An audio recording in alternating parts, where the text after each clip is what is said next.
يا ربي صل على المختار طه البشير واغفر لنا كل زله وامحنا في النظير يا ربي صل على Bismillahirrahmanirrahim. Alhamdulillahi rabbil alamin. Allahumma salli wa sallim ala sayyidina Muhammadin wa ala ali sayyidina Muhammadin. Miftahi babi rahmatillah adada ma fi ilmillah. Salatan wa salaman daimaini bidawami mulkillah. Assalamualaikum warahmatullahi wabarakatuh. Sahabat online yang dirahmati Allah, alhamdulillah kita bisa berjumpa kembali. Mudah-mudahan kita senantiasa diberikan kesehatan, umur panjang fi taatillah, juga senantiasa mendapatkan taufik dan hidayah dari Allah Subhanahu wa ta'ala. Pada pertemuan kita kali ini, mari kita ngaji bareng Habibana Novel bin Muhammad Al-Idrus, yaitu tentang konsep bahagia yang benar dalam pandangan Islam. Ikhwani rahimakumullah. Perjalanan waktu ini semakin ke sini semakin tidak terasa. Baru Jumat yang lalu saya duduk di sini.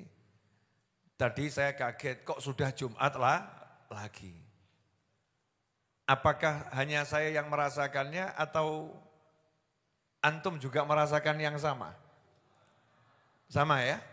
Jadi Jumat tiba-tiba ketemu Jumat lagi. Tiba-tiba ketemu Jumat lagi, tiba-tiba ketemu Jumat lagi, tiba-tiba ketemu mati. Ketemu pasti itu, enggak mungkin tidak. Tapi ya insya Allah setelah ribuan Jumat, ya setelah belasan ribu Jumat, panjang umur fi taatillah sehawal afiyah, dan kelak kita wafat dengan husnil khatimah. Amin Allahumma amin. Nah, dalam perjalanan waktu yang semakin tidak terasa tersebut, tentu ada kebahagiaan dan tentu ada kesedihan. Manusia itu ada bahagia, ada sedih. Ada lapang, ada sempit. Ya, ada lapang, ada sempit. Itu namanya manusia. Tapi bahagia dan sedih kita harus betul. Lapang dan sempit kita juga harus betul. Betul bagaimana? Seperti doa yang selalu kita panjatkan selepas majelis. Allahumma ja'al fi ta'atika farahi wa sururi. Ya Allah, jadikan farah dan sururku, senang dan bahagiaku, fi ta'atik, dalam taat kepadamu. Orang itu kalau bahagianya taat berarti bahagianya mudah. Ini udah sering saya sampaikan, tapi diulang lagi enggak apa ya. Biar semakin mantap, saya sendiri mantap, antum semakin mantap. Ini pemirsa dimanapun berada. Kalau bahagianya taat, berarti untuk bahagia enggak butuh apa-apa. Makanya jadi muslim, jadi mukmin itu sudah bahagia. Karena bahagianya taat. Baca satu ayat, bahagia. Baca sholawat, bahagia. Beristighfar, bahagia. Sodakoh, bahagia. Nemui tamu buat nyenengkan hatinya di jalan Allah, bahagia. Duduk main sama anak, bahagia. Ngobrol dengan pasangan hidup, bahagia. Membantu nyebrangkan orang di jalan, bahagia. Nolong orang yang lagi susah, bahagia. Karena bahagianya judulnya taat. Nah, ada oknum manusia zaman sekarang, bahagianya judulnya uang. Ketika bahagia sama dengan uang, itu sudah membuat susah sebelum bahagia. Kenapa begitu? Kalau punya uang, bahagia. Enggak punya uang, kehilangan, bahagia. Dan kebanyakan orang zaman sekarang begitu punya uang, sudah enggak punya uang. Kok iso? Kebanyakan orang zaman sekarang begitu punya uang, sudah enggak punya uang. Kok bisa begitu? Karena uangnya itu baru mau dipegang, tagihannya lebih banyak yang datang. Betul, betul. Berarti belum sempat bahagia, sudah kehilangan kebahagiaan. Apalagi begitu dipegang kok minus, jadinya bahagia atau sedih? Sedih. Makanya konsep bahagia yang paling betul ya tadi itu. Bahagianya dalam taat pada Allah Subhanahu wa ta'ala. Itu baru betul-betul bahagia. Hari Rebu sore dan tadi Jumatan, saya sampaikan satu nasihatnya Habib Ali Al-Habsyi rahimahullah. Yang saya terjemahkan bebas. Ini aneh tapi nyata ya, aneh tapi nyata. Orang itu kalau mau menikmati dunia, harus kehilangan dunia yang dia mau nikmati itu. Orang itu kalau mau menikmati dunia, harus kehilangan dunia yang mau dia nikmati itu. Kalau enggak kehilangan dunia yang mau dinikmati, enggak mungkin bisa nikmati. Belum dong. Belum, enggak apa-apa. Monggo diunjuk riyen. Santai. Boleh saya ngasih contoh. Punya uang 100.000, anggap ini kita belum kenal urusan akhirat ya, belum kenal urusan akhirat, masih dunia gitu, masih dunia. 100.000. Mau menikmati uang 100.000, berarti siap kehilangan apa? Kehilangan uang 100.000. Mau beli es teh dengan uang 100.000, berarti 100.000-nya harus dikurangi. Betul? Baru bisa beli es teh. Mau makan pecel, 100.000-nya harus dikurangi. Baru bisa makan pecel. Es teh sama pecel sudah di depan mata. Mau menikmati dunia yang namanya pecel sama es teh, harus menghilangkan pecel sama es teh. Kalau pecel sama es teh enggak dihilangkan, enggak bisa nikmati. Menghilangkannya kemana? Ke mulut. Betul? Hilang enggak dunianya? Hilang. Berkurang enggak dunianya? Berkurang. Jadi selama ini kita mencari dunia, yang kita cari itu hilang atau nambah? Kalau mau dinikmati harus berkurang dan lama-lama hilang. Betul ya? Berarti yang kita cari ini apa? Nyari sesuatu kok mau dihilangkan ya. Kalau orang pintar kan cari sesuatu yang gak akan hilang. Kalau dipakai nambah. Ternyata uangnya dipakai semakin berkurang. Makanannya dimakan semakin berkurang. Nikmatnya dinikmati semakin berkurang. Itulah sifat aslinya dunia. Ya, sifat aslinya dunia. Jadi dunia itu tidak abadi, nyata betul. Sebelum orang mati sudah terasa. Mau menikmati saja harus kehilangan dia. Kalau enggak kehilangan, enggak bisa menikmati. Contoh, kamu punya uang 200 miliar. Aminnya banter nih Ustaz. Manten anyar ya. Manten anyar ini denger fulus langsung amin. Masya Allah. Ma'lutuf wal afiyah amin. Insya Allah.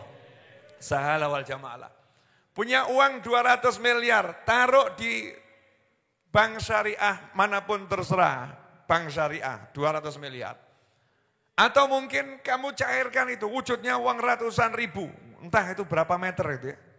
200 miliar tumpuannya itu. Pertanyaan saya, Syarat untuk menikmati 200 miliar gimana? Kamu punya uang 200 miliar, kamu taruh di sebelahmu. Depannya ada orang jual es teh. Depan kamu ada orang jual es teh, kamu punya 200 miliar. Pertanyaan saya, bisa kamu nikmati es teh tadi? Gak bisa kalau gak mau ngurangi dunianya, betul. Dunianya dikurangi baru bisa ambil es teh. Berarti dunia ini nganyelno ya. Mau menikmati saja harus buang dia. Ini pelajaran dari Rabbul Alamin. Dunia ini kamu untuk menikmatinya, kamu tidak boleh memilikinya, harus membuangnya. Nah kok gitu ada orang yang gondoli dunia, ya. Dunianya dipeluk, padahal kalau mau pakai harus kamu lepas. Nah orang-orang soleh udah tahu ilmunya itu, dunia itu kalau mau menikmati harus melepas. Maka pertama kali yang dilakukan orang soleh melepas dunia dari hati. Di hati enggak ada dunia. Sehingga kalau dunianya kurang santai saja. Kenapa? Lah memang harus kurang. Santai. Nah coba kalau kita saldo kurang, bahagia atau susah? Loh padahal kurangnya untuk apa? Untuk bahagia. Tapi kalau saldonya kurang, bahagia atau susah? Lebih itu lagi. Ini matematika dunia ini ya. Saya mau mencoba untuk membuat antum sama saya ini paham ya. Kita paham. Kalau kita ini dipermainkan sama dunia, dinggo dolanan. Punya uang 1 juta, mau dibuat menggapai kebahagiaan. Beli yang namanya misalnya tablet, harganya 900 ribu. Beli tablet, pengen bahagia punya tablet tadi. Pengen bahagia. Saldo 1 juta, transfer ke pembelian online 900 ribu. Begitu lihat saldonya tinggal 100 ribu, bahagia atau susah?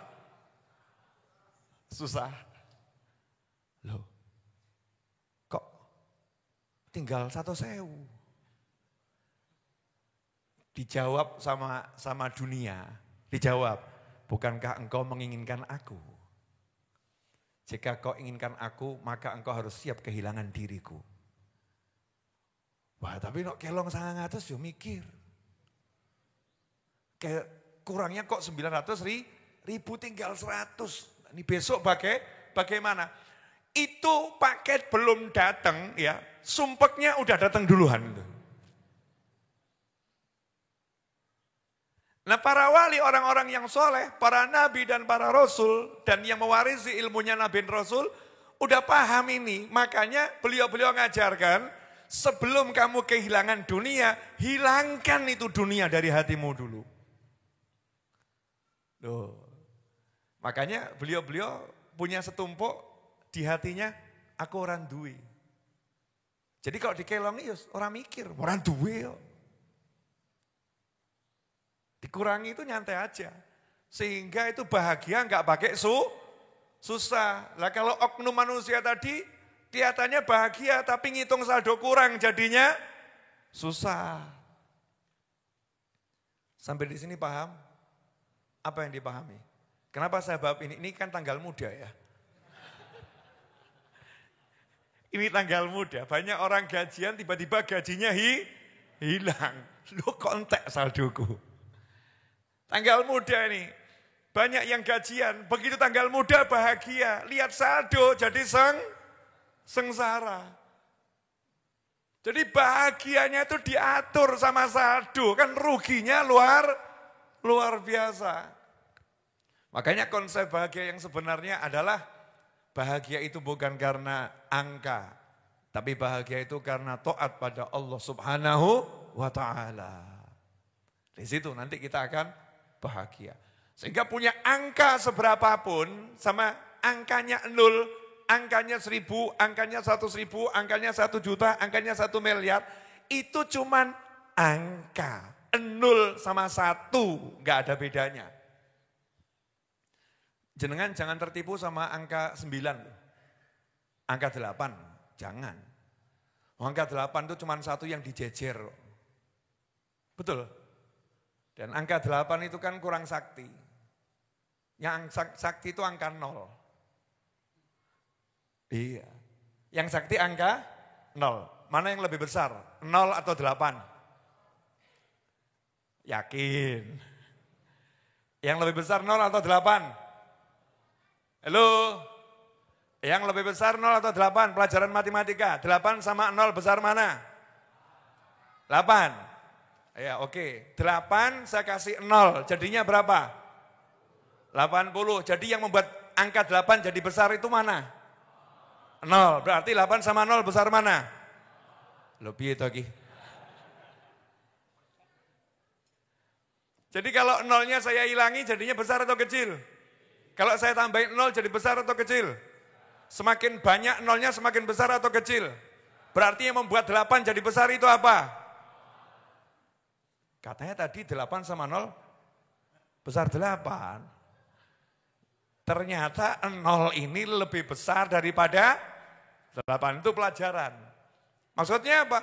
Kalau kamu sudah bisa mengenolkan dirimu, maka sesuatu yang ditempeli 0 itu akan jadi besar. Punya uang 1.000 rupiah, kalau hatinya 0, nggak ada cinta sama 1.000 rupiah, maka 1.000 rupiah itu jadi besarnya luar biasa. Punya 100.000, kalau hatinya 0, nggak ada cinta sama 100.000, 100.000 akan besarnya luar biasa. Tapi kalau 100.000 ini hatinya nggak punya 0, wah repot tuh. Hidupnya nanti akan susah terus. Bu, paham enggak Bu? Saldonya berapa? Sahabatku dimanapun antum berada, ibu-ibu teriak saldonya berapa? 0. Itu bukti ketidaksyukuran yang nyata. Padahal ongkosnya akeh loh ya. Berapapun kan ada saldonya. Maksudnya walaupun ada sama dengan tidak ada. Belum dipakai sudah habis, bib, yai, guru, ustadz gitu kan ya. Sudah habis. Nah, ini pelajaran dari Habib Ali Al-Habsyi rahimahullah. Itu dunia tuh begitu, jangan tertipu. Mau bahagia pakai dunia saja harus kehilangan dia. Beda akhirat. Kalau akhirat itu kalau kita pakai semakin bahagia, semakin nambah. Akhirat 100.000. Ini akhirat ya, 100.000. Kalau ini untuk akhirat, habis bahagia. Contoh, temennya lagi lapar.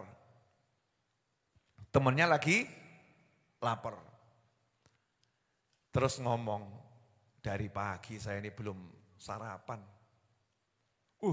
Luwe pol. Kita punya uang 100.000. Kelingan akhirat. Wah, ngasih makan orang yang lapar itu pahalanya luar biasa. Ini menghapuskan dosa, ngangkat derajat, hajat kabul. Semangat langsung. Santai bro. Ayo ini tak bonceng ki. Neng diwis menengai. Boncengken. Soto. 100.000 kan seturah-turah itu ya. Kayaknya bos ya. Mau berapa mangkok? Ya soto kok ya. Saat ngajak teman satu makan soto. Ke warung soto yang paling terkenal sekalipun. Yang penting soto.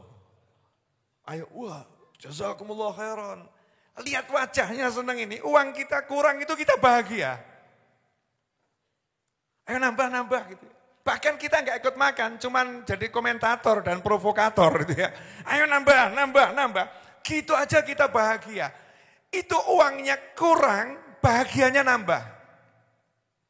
Itu akhirat. Dan begitu angka ini berkurang, maka sistemnya langit itu bekerja. Bahagianya nambah, barokah jalan, rahmat turun, ampunan bekerja. Sistemnya ini multi. Kalau dalam dunia coding itu ada integrationnya itu bagus tuh ya. Terintegrasi dengan banyak sistem. Ya, terintegrasi dengan ini, terintegrasi dengan ini, terintegrasi dengan ini. Satu perbuatan namanya neraktir teman yang lagi kelaparan. Ternyata hasilnya di situ ada catatan. Jikalau kamu nanti menemukan lapar, Allah akan kirimkan orang yang buat kamu kenyang. Tek sistem, tik. Ya, udah punya belum? Belum. Wah, repot tuh nanti. Kan begitu. Kalau kita neraktir orang yang kelaparan, itu langsung tercatat dalam sistemnya Allah Ta'ala. Jika orang ini nanti kelaparan, siapkan orang yang memberi dia makan. Selesai. Jadi kamu gak akan pernah susah dengan rasa lapar. Kenapa? Udah pasang sistemnya. Mulai mikir, wah ini berarti bisa dikembangkan. Sing diutang sopo? Wah, mulai.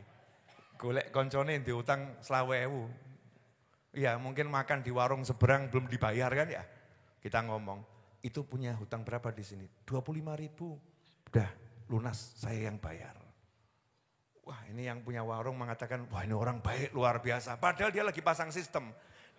Dikala orang ini nanti punya hutang, siapkan orang yang melunaskan. Selesai. Itu cara kerjanya syariatnya Allah Subhanahu wa Ta'ala. Jadi taat itu tuh segitu loh. Jadi banyak sekali link-link yang dibentuk secara otomatis. Kalau pakai bahasa modernnya gitu ya. Ngeling langsung. Nih ngeling dengan ini, ngeling dengan ini, ngeling dengan ini.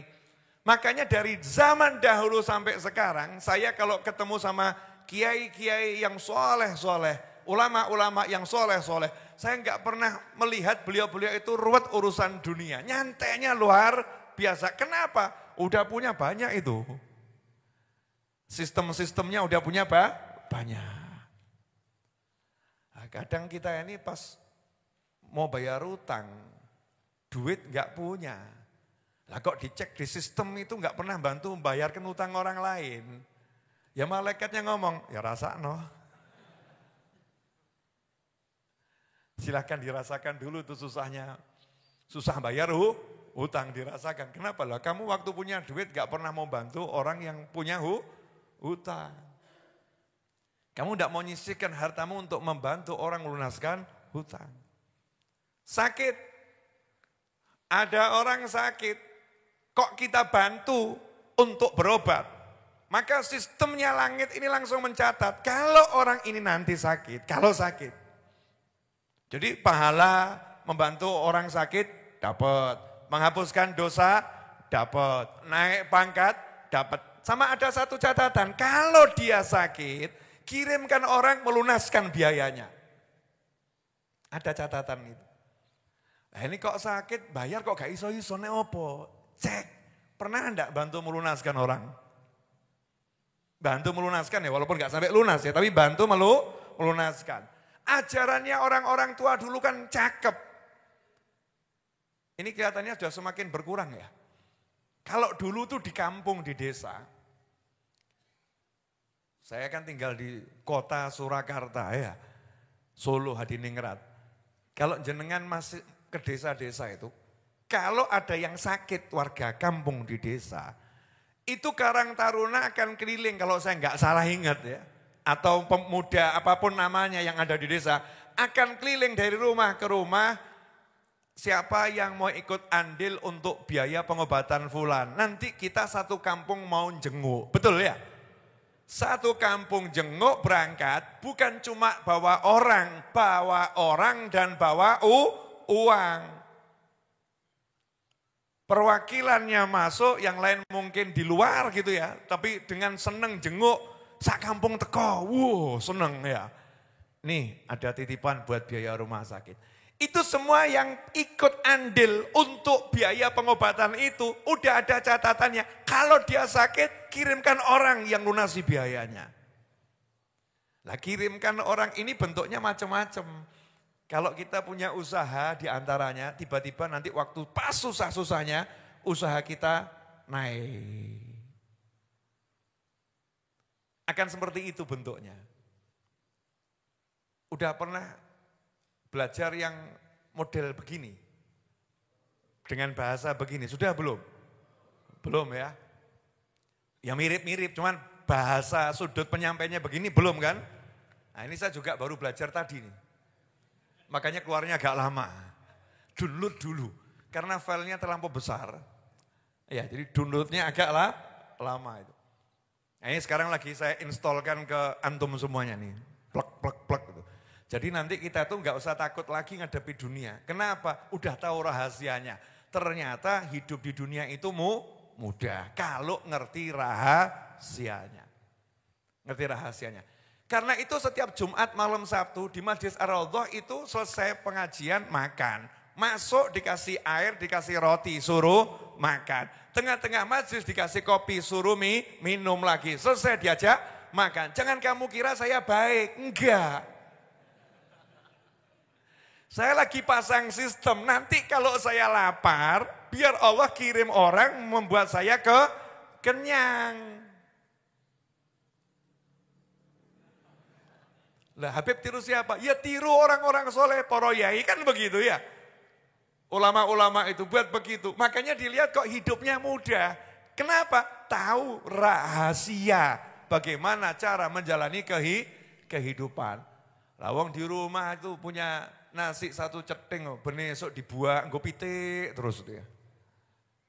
Dibuang untuk ayam. Ya alhamdulillah masih ngasih makan ayam. Padahal tetangganya pojok kelaparan.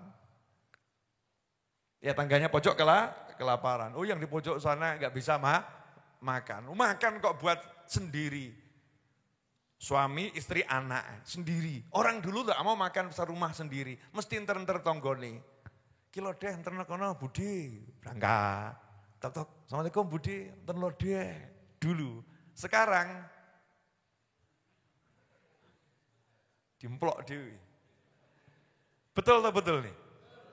Ini kan perubahan kehidupan yang seharusnya tidak terjadi di kultur kita. Wong agama kita ngajari kalau makan ngajak orang ya. Budaya kita ngajari kalau makan ngajak orang. Agama kita ngajari Islam ini untuk berbagi. Budaya kita ngajari kita untuk berbagi. Lah kok kita sekarang jadi nafsi-nafsi dewe niru sopo.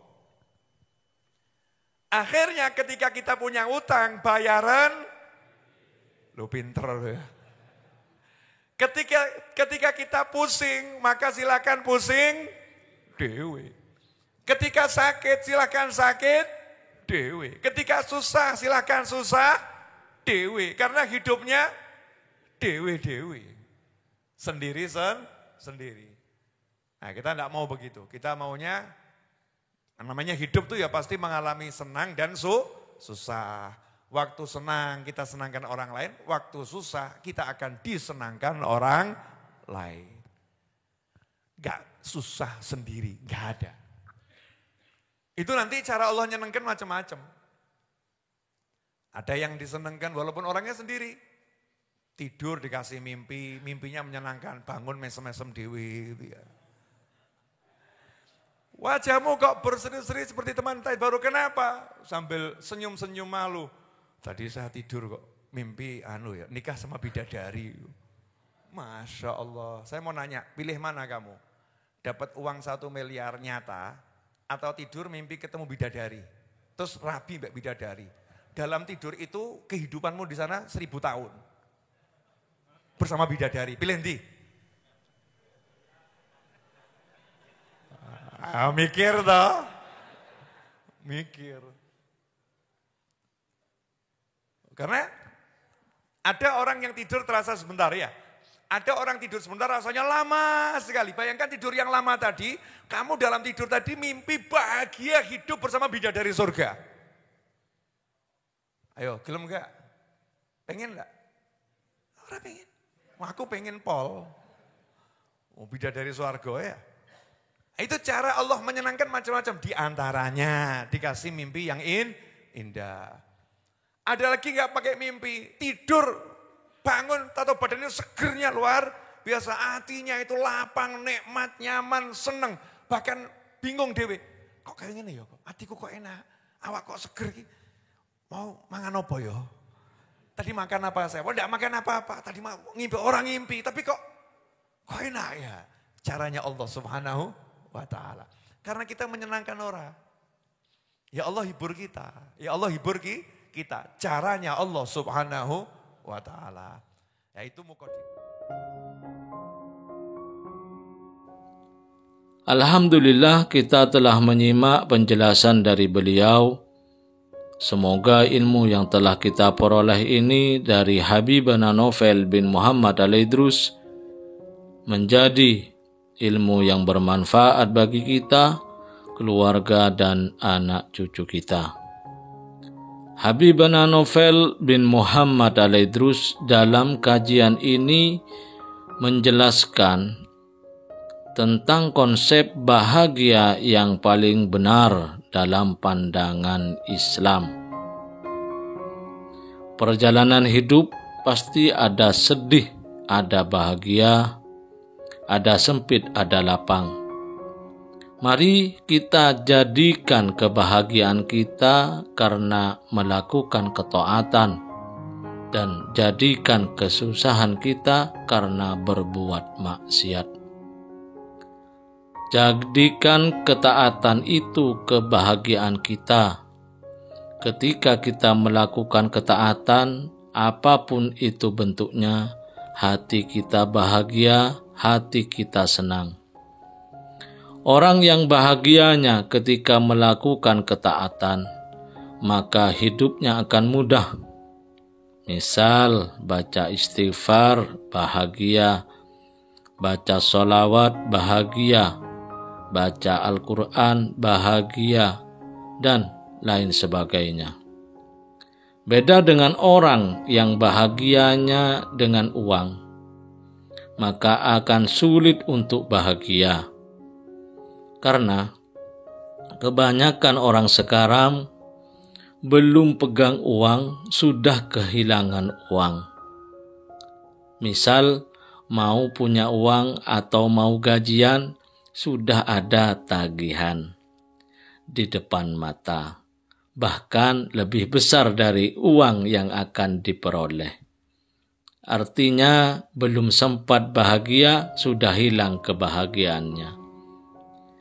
Maka konsep bahagia yang paling betul adalah bahagianya dalam taat, bahagianya karena melakukan ketaatan kepada Allah Ta'ala. Allahumma ja'al fi ta'atika farahi wa sururi wa fi maradatika jami'a umuri. Ya Allah, jadikanlah kegembiraan dan kebahagiaanku dalam taat kepadamu, dan jadikanlah segala urusanku dalam keridhoanmu. Semoga kita bisa memahami dan senantiasa mengamalkan apa yang telah beliau sampaikan, dan semoga hidup kita berkah, dipenuhi ketenangan dan kebahagiaan. Amin ya rabbal alamin. Wallahu a'lam bishawab. Semoga barokah dan manfaat. Assalamualaikum warahmatullahi wabarakatuh.